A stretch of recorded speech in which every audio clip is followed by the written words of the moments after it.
Hello and welcome back to Wireman's Whimsy. We are continuing on with our series on the Cottage Wreaths stamp set. Again, I don't have the dies. There are dies that go with this. I don't have them. So to cut out the wreath on this one, I've used my Deckled Circles dies.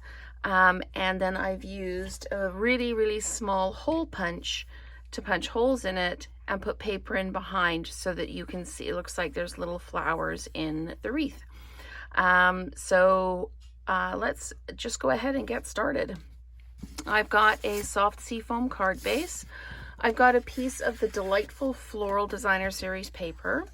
Now this has the large flowers on it, and I thought that the wreath kind of got a little bit lost in it, so I'm going to use the small flowers on the one we do in the video and see if there's a difference. And this can actually just get flat mounted right now.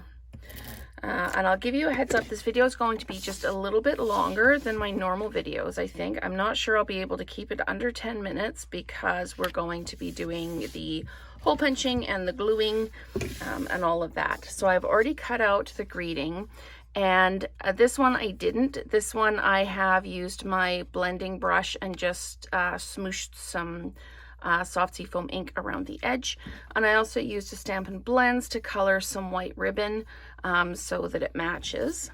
So we are going to go ahead and we are going to stamp our wreath.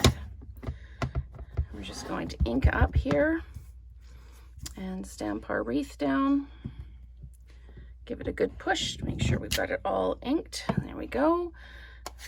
And this stamp set is one of the kind of the variegated ones, so you get different tones of color. So I really like that about this one. So we are going to just line this up like that, and then we're going to line up the middle so that it's as in the center as possible. And then, oh, see, and then I've moved it. So we're going to just use sticky notes to hold all that down. Oops. Magic spinner. And then we're just going to run it through the cut and emboss machine. And there we go.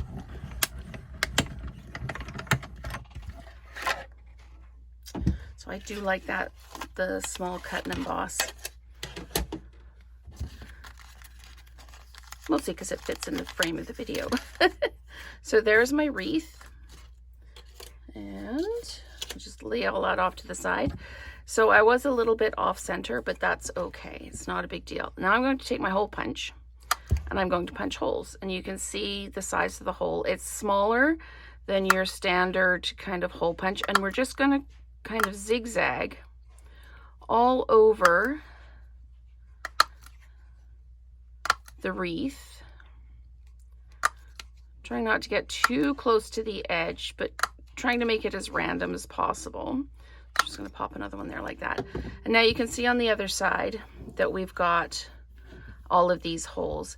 I used glue for this one, but I'm just actually going to use my adhesive here. I'm just going to kind of zigzag the adhesive in between the holes, and that came over the edge, so I'm just going to fold it back on itself.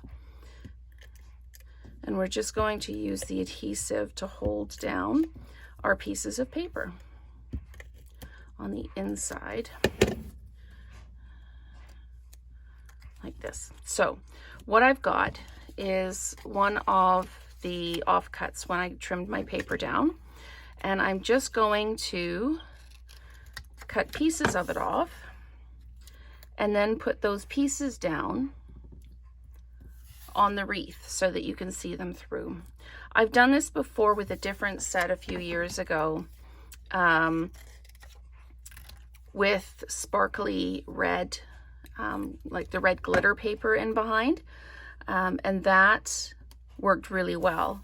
So now we've got different colored flowers there, and I'm going to need to add just a little bit of adhesive to the back of that so that I've still got some all the way around. And I'm just going to continue around with my pieces of paper, covering up those holes. You can cut all your little pieces out at once if you want. I opted to cut these out on the video here just so that you can see the process. And we're just, all we're doing is we're going around and we're covering up the holes. If it's easier for you to use tweezers when you're putting your pieces down, absolutely, by all means, whatever works for you. So I'm just going to cut this one out, cut it into a couple of pieces, and we'll pop one of those pieces down like that. And we'll pop another one over here like that. Okay, and we're going to come in with the darker pink one here, and we're just going to come in like that. Oh, and that piece is going to hang over, so we're going to just trim that up a little bit. There we go. And I have two flowers here, and they're both going to be this orange, I think. So I'll just trim this off. And then this piece needs to be much smaller. So we're just going to take that and pop it just like that. So now we've got all of our flowers on our wreath. So let's go ahead and build the front of the card. Like I said, I wanted to get that done. And then we can like zip-de-doo-dah through the rest of this.